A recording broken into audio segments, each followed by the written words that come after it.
নমস্কার বন্ধুরা, আমার রান্নাঘরে সবাইকে স্বাগত জানিয়ে আজ আমার রান্নাঘরে রান্না শুরু করব। তা আজকে দিনটা খুব শুভ, আজকে পয়লা বৈশাখ, শুভ নববর্ষ।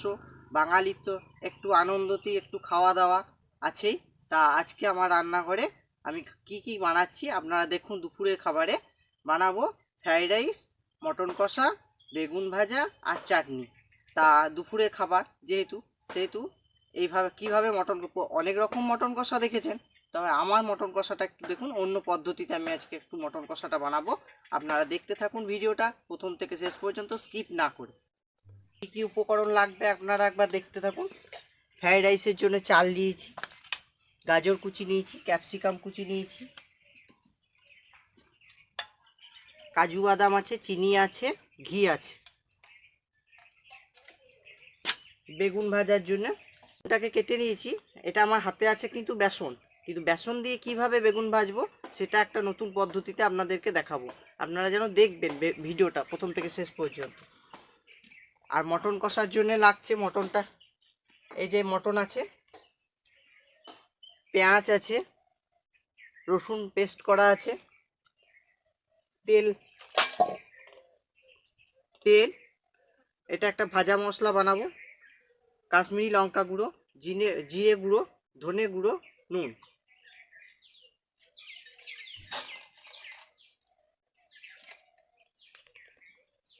আদা বাটা, লঙ্কা বাটা, টক দই।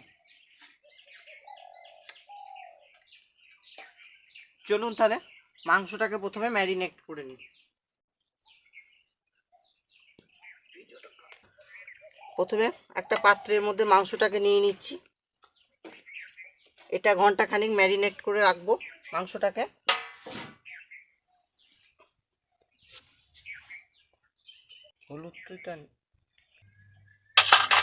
মাংসটাকে ম্যারিনেট করে নেব। ম্যারিনেট করার জন্য প্রথমে দিয়ে দিচ্ছি পরিমাণ মতন নুন, অল্প পরিমাণ মতন হলুদ গুঁড়ো, ধনে গুঁড়ো, জিরে গুঁড়ো আর কাশ্মীরি লঙ্কা গুঁড়ো পরিমাণ মতো দিয়ে দিলাম। কাঁচা লঙ্কার পেস্ট,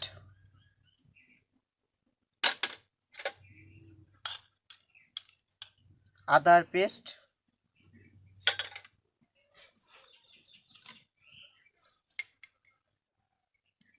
রসুনের পেস্ট আর পরিমাণ মতো তেল দিয়ে দিচ্ছি। এটা হাত দিয়ে ভালো করে ম্যারিনেট করতে হবে, যাতে হাত দিয়ে করলে পরে এটা মাংসটার মধ্যে মশলাগুলো সম্পূর্ণভাবে ঢুকে যাবে। এই হাত দিয়ে ভালো করে চটকে এটা মেখে নিতে হবে।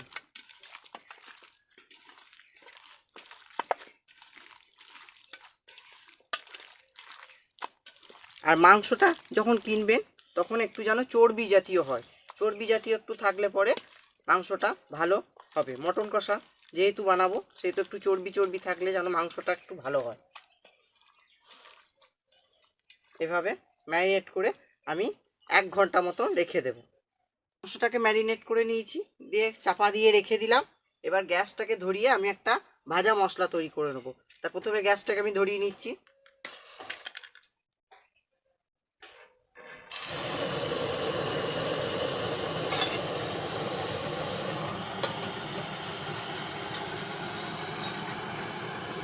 কড়াইটা গরম হতে থাক। ভাজা মশলা করার জন্য শুকনো লঙ্কা যে দিয়েছি, যেহেতু শুকনো লঙ্কাগুলো কিন্তু ভিতর থেকে বীজগুলোকে বাইর করে ফেলে দিয়েছি কালারের জন্য। দুটো দারচিনি দিয়েছি, লবঙ্গ দিয়েছি, এলাচ দিয়েছি, জিরে দিয়েছি আর গোটা ধনে আর গোটা গোলমরিচ এইটা দিয়ে একটা মশলা বানিয়ে নেবো, ভাজা মশলা।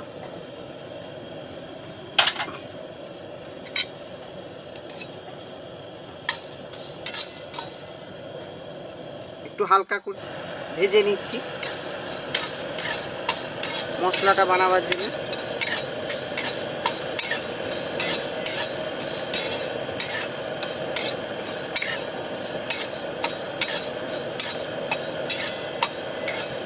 দু মিনিট ভেজে নেব মশলাটা একটু লাল লাল করে। এবার এই ভাজাটা মশলাটা হয়ে গেছে, এবার এটা ঠান্ডা করার জন্য নামিয়ে নিচ্ছি। ঠান্ডা করে এটা গুঁড়ো করে নেব। ততক্ষণ আমার গ্যাসটা জ্বলছে, আমি ফ্রাইড রাইসের জন্য জলটা বসিয়ে দিচ্ছি।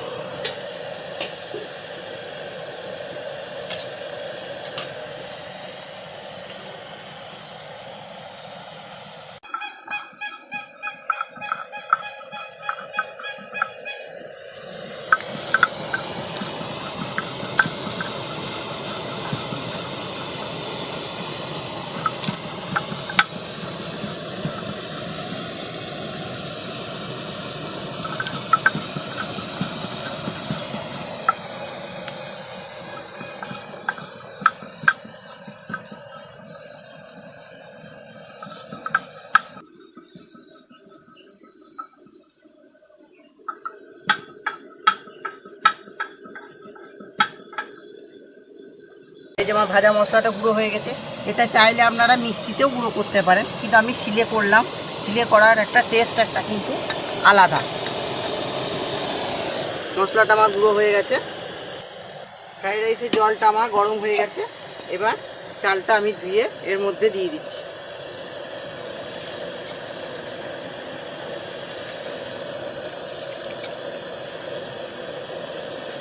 এখন গরম পড়ে গেছে যথেষ্ট পরিমাণে, কিন্তু যেহেতু উৎসব, বাঙালির তো উৎসব মানেই খাওয়া দাওয়া, তার জন্যে যতই গরম পড়ুক কিন্তু খাওয়া দাওয়া কিন্তু কম হলে চলবে না। তাও কিন্তু ফ্রাইড রাইস, মাংস এগুলো উৎসবের দিনে পেলে মনটা সত্যি বাড়ির প্রত্যেকটা লোকের ভরে যাবে, যতই কিন্তু গরম থাক আর যাই থাক।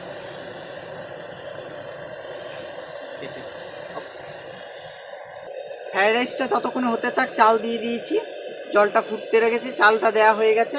ততক্ষণে আমি এই যে মশলাটা বানালাম, এই মশলাটা আমি এই 2 চামচা মতো দই নিয়েছি, এর মধ্যে 2 চামচায় মশলাটাকে মিশিয়ে দেব। 1.5 চামচা মতন এই মশলাটা দিয়ে এটা ফেটিয়ে নেবো ভালো করে। এটা টক দই দিয়ে দিয়েছি, তার মধ্যে মশলাটা দিয়ে দিলাম, নিয়ে এটাকে কিছুক্ষণ ধরে ভালো করে ফেটিয়ে নেব।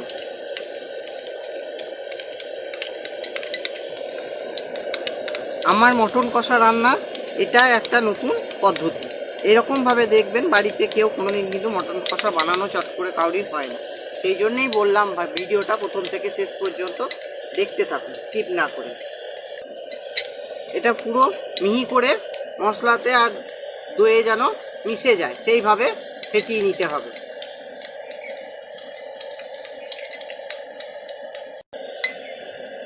এবার এটা সাইডে রেখে দিচ্ছি। ততক্ষণ আমার ফ্রাইড রাইসটা হতে থাক। ফ্রাইড রাইসের জন্য আমার ভাতটা হয়ে গেছে। এবার ভাতটা ফ্যান ঝরিয়ে নেব। ভাতটা নামিয়ে নিচ্ছি। ভাতটা নামিয়ে আমি কড়াইটা বসিয়ে দিচ্ছি ফ্রাইড রাইসের সবজিগুলো ভাজার জন্য। আর ফ্যানটা ঝরিয়ে নিই। কড়াইটা গরম হয়ে গেছে, আমি ঘি দিয়ে দিচ্ছি। বাড়ির ঘি আগেই বলেছি, আমি ফ্রাইড রাইস করলে সবসময় বাড়ির ঘিটাই ব্যবহার করি, যেহেতু কোনো ভেজাল থাকে না এবং কি খুব সুস্বাদু হয়। তবে ঘি বানিয়ে আপনাদেরকে দেখাবো বলেছি, তখন দেখাবো। আমার রান্নাঘরে আপনারা ঠিক দেখতে পাবেন আমি কিভাবে ঘি বানাই বাড়িতে। এবার ফ্রাইড রাইসের জন্য আমি ভাতটার মধ্যে পরিমাণ মতন আমার চিনি দিয়ে দিচ্ছি।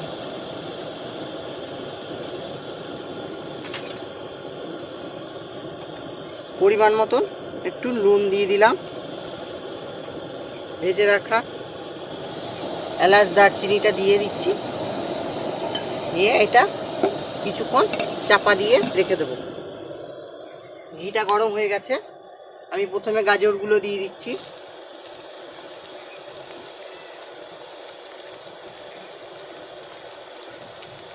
ধনে পাতাটা দেবো না, ধনে পাতাটা দেবো মটন কষাতে। ভাববেন না যে ফ্রাইড রাইসের সঙ্গে আমি ধনে পাতাটা দিয়ে দিচ্ছি, আমি দিই না ধনে পাতা ফ্রাইড রাইসে। ফ্রাইড রাইসটা আমি এইভাবেই বানাই, বেশিরভাগ সময় এইভাবেই বানাই।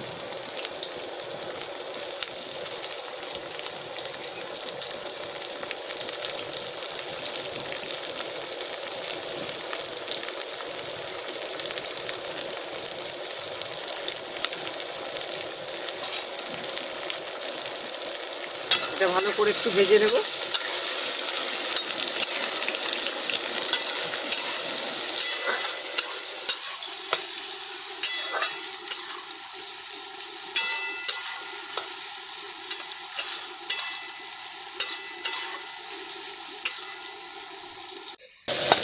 এগুলো একটু ভেজে নিই ভালো করে।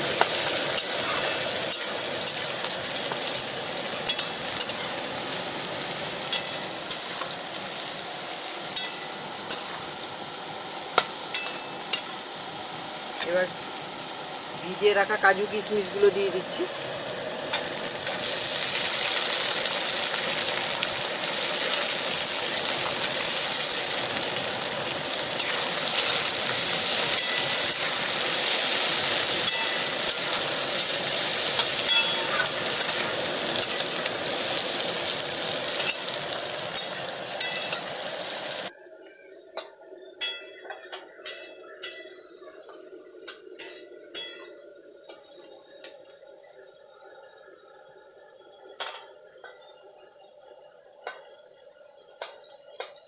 আর এগুলো ভাজা হয়ে গেছে, গাজর কিশমিশ কাজু।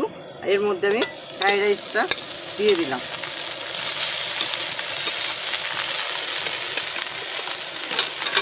দিয়ে হালকা করে নেড়ে নেব।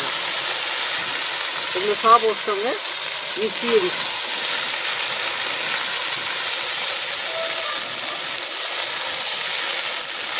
গ্যাসের ফ্লেমটা অফ করে দিচ্ছি। এবার এটা একটা জায়গাতে ঢেলে নিলাম।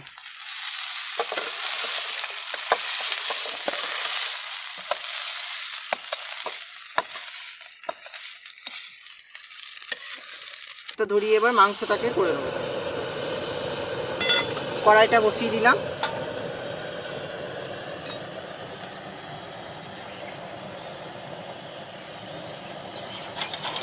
কড়াইটা গরম হয়ে গেছে, তেল দিয়ে দিচ্ছি। পরিমাণ মতো তেল দিয়ে দিলাম।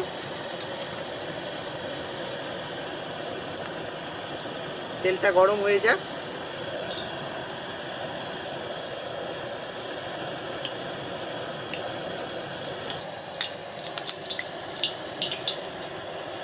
তেলটা গরম হয়ে গেছে, দুটো তেজপাতা দিয়ে দিলাম ফোড়নের জন্য। আর কিছু ফোড়ন দেবো না, শুধু দুটো তেজপাতা। এরপরে কুচিয়ে রাখা পেঁয়াজগুলো দিয়ে দিচ্ছি। পেঁয়াজটা লম্বা লম্বা করে কুচো করে পাতলা পাতলা করে কুচিয়ে নিতে হবে।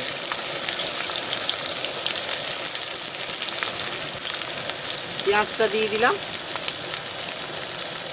পেঁয়াজটা দেওয়ার পর ভালো করে ভেজে নেব।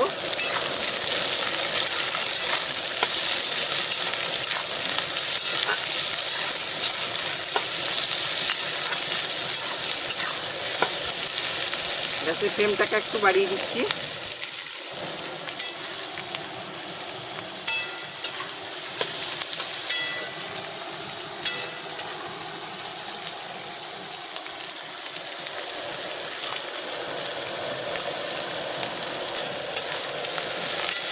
পেঁয়াজটাকে নরম করার জন্য একটু নুন দিয়ে দিলাম পরিমাণ মতো, অল্প করে। যেহেতু মাংসতে আমার নুন অল্প দেওয়াই আছে।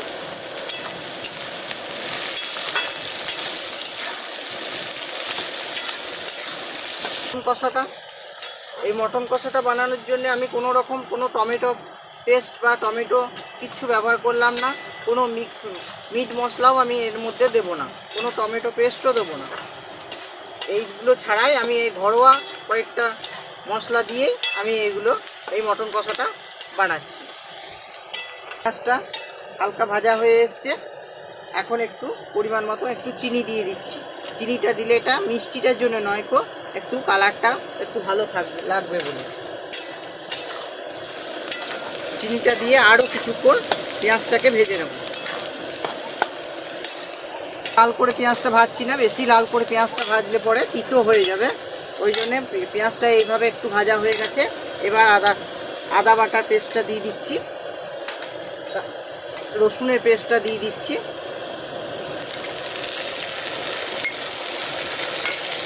দিয়ে আবার একটু ভালো করে কষিয়ে নেব। এরপরে একটু হলুদ দিয়ে দিচ্ছি পরিমাণ মতো,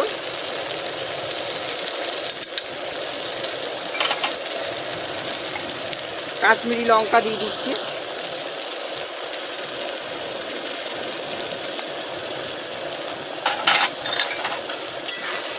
এই মশলাটাকে আর একটু ভালো করে গ্যাসের ফ্লেমটাকে কমিয়ে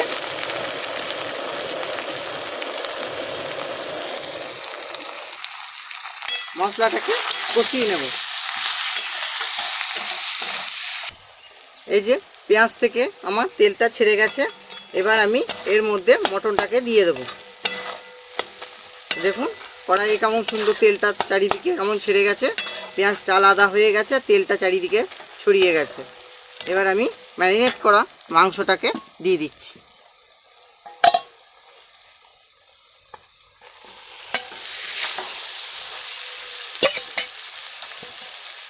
আস্তে থাকবে, এটা দুভাবেও করা যাবে, এটা প্রেসার কুকারেও আপনি করতে পারেন, আবার কড়াইয়েও করতে পারেন। তাড়াতাড়ি থাকলে পরে প্রেসার কুকারে দিয়ে দেবেন, দিয়ে 3টে সিটি মেরে দিলে এটা হয়ে যাবে।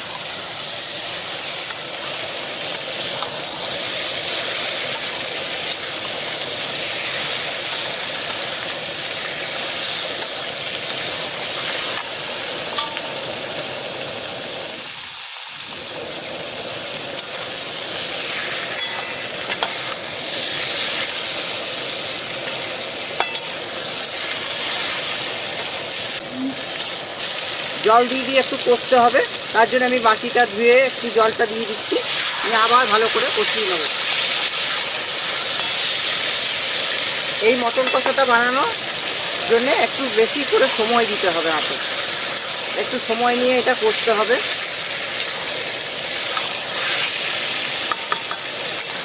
ঝালের জন্য কাঁচা লঙ্কা পেস্টটা দিয়ে দিচ্ছি,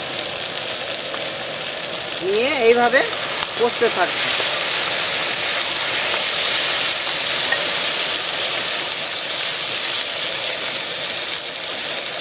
এই জল দিয়ে এটাকে কষিয়ে নেব ভালো করে।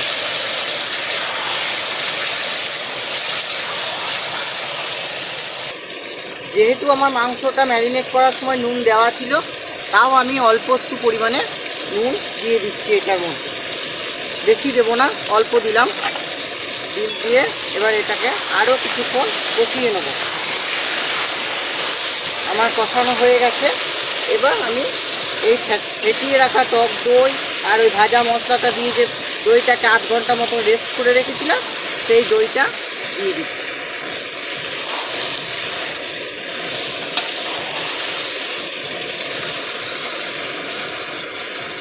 বাটিটা ধুয়ে আর একটু জল দিয়ে দিলাম।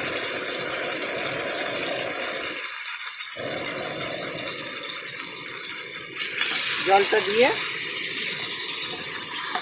আরও ভালো করে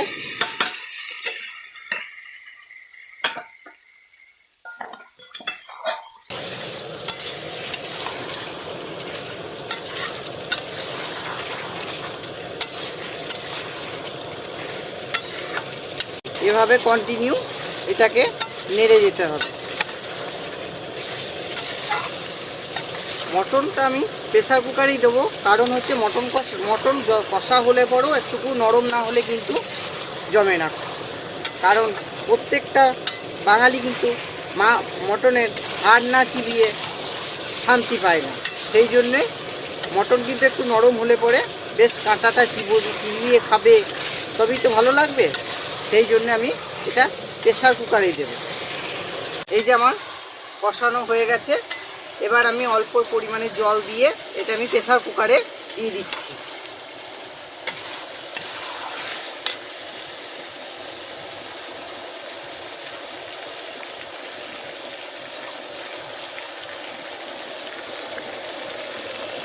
কষা যেহেতু সেহেতু বেশি জল দেব না, অল্প পরিমাণে জল দেবো। কারণ প্রেসার কুকারে জলটা উড়ে যায় না, জলটা রয়েই যায়, এই জন্য আমি অল্প একটু জল দিলাম।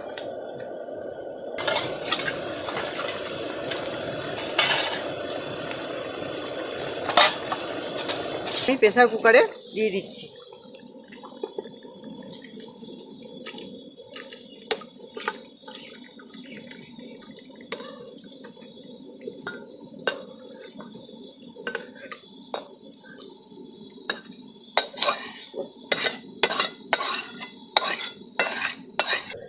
দুটো কাঁচা লঙ্কা 3টে দিয়ে দিলাম। এবার প্রেসার কুকারের ঢাকনাটা আমি বন্ধ করে দিচ্ছি। গ্যাসের ফ্লেমটা একটু বাড়িয়ে দিচ্ছি। প্রেসার কুকারের ঢাকনাটা বন্ধ করে দিয়েছি। প্রেসার কুকারের সিটিটা হতে থাক, ততক্ষণে আমি বেগুনটা মেখে নিই। বেগুনটা প্রথমে একটু জল দিয়ে ধুয়ে নিচ্ছি।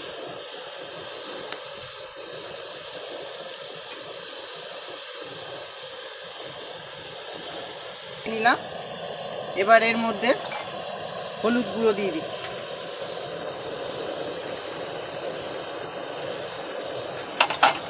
হলুদ গুঁড়োটা দিয়ে কিছুক্ষণ রেখে দেব। এখন নুনটা দেব না, নুন দিয়ে দিলে পরে বেগুনের জল বেরিয়ে যায়, তাতে বেগুনটা নরম হয়ে যায় খুব তাড়াতাড়ি। এখন কিন্তু বেগুনে কোনো রকম নুন দেব না।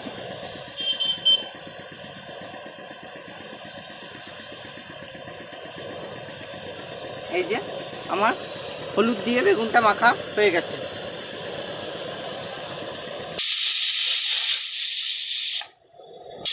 আমার 3টে সিটি পড়ে গেছে, আমি প্রেসার কুকারটা নামিয়ে রেখে দিচ্ছি। এটা ততক্ষণে ঠান্ডা হতে থাক। আমি কড়াইটা বসিয়ে দিলাম বেগুন ভাজার জন্য। বেগুন ভাজার জন্য আপনাদেরকে আগে থেকে দেখিয়ে রেখেছিলাম যে হলুদ মাখিয়ে রেখেছি। এবারে আমি নুনটা দেব।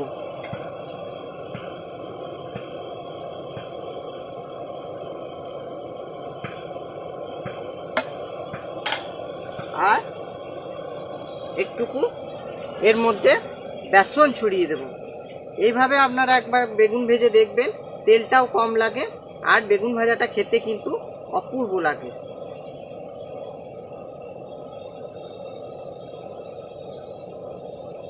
যারা এইভাবে কোনোদিন বানান নাই তারা একবার সত্যিকারে বানিয়ে দেখবেন যে এইভাবে বেগুন ভাজলে পরে বেগুনটার টেস্ট কেমন হয়।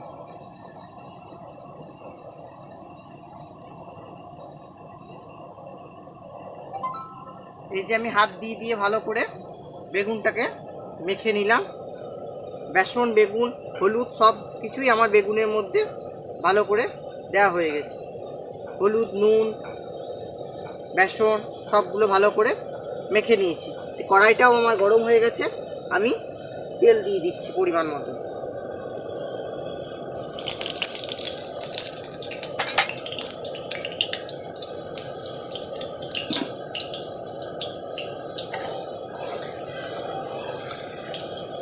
তেলটা যথেষ্ট পরিমাণে গরম হয়ে গেছে, আমি বেগুনগুলো একে একে ছেড়ে দিচ্ছি।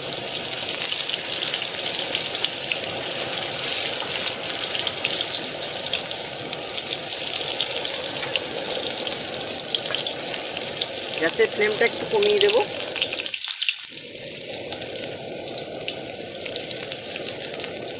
এই বেগুনের মধ্যে যদি বেসনটা দেওয়া হয়, বারবার আপনাদেরকে বলছি, তাহলে বেগুনটা অনেকক্ষণ পর্যন্ত শক্ত ভাব থাকে, মুচমুচে থাকে। হ্যাঁ, খুব তাড়াতাড়ি বেগুন ভাজা দেখবেন অনেক ভেজে রাখলেন, কিছুক্ষণ পরেই নরম হয়ে গেল, সে বেগুন ভাজাটা খেতে ভালো লাগে না।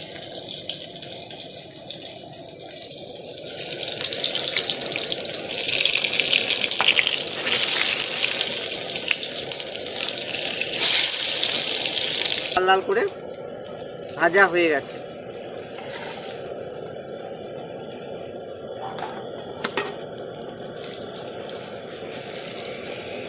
দেখুন কেমন সুন্দর ভাজা হয়েছে, খুব মুচমুচে থাকে এরকম করে বেগুনটা ভাজলে। আর বাঙালির তো বেগুন ভাজা প্রিয় খাবার। টমেটো, খেজুর, কাজু, কিশমিশ সব দিয়ে চাটনি বানিয়ে নেব।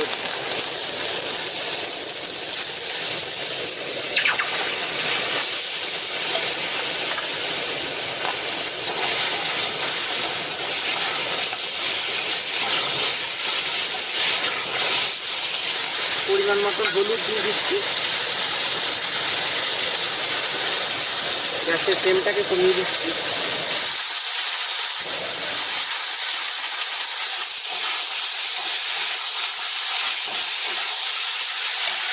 পরিমাণ মতো নুন দিয়ে দিচ্ছি।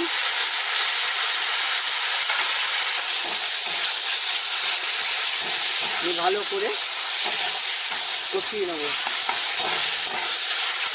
বাঙালির তো শেষ পাতে চাটনি চাই, চাটনি না হলে হয় না, তাই এই চাটনি।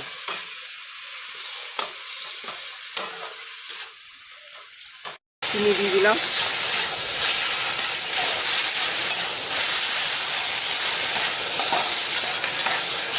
ফাটিয়ে রাখা কাঁচা লঙ্কা দুটো দিয়ে দিলাম।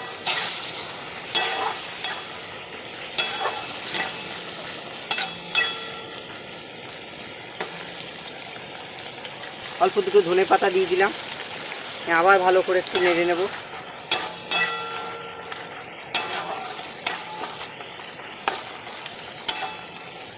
গ্যাসের ফ্লেমটাকে একটু বাড়িয়ে দিচ্ছি।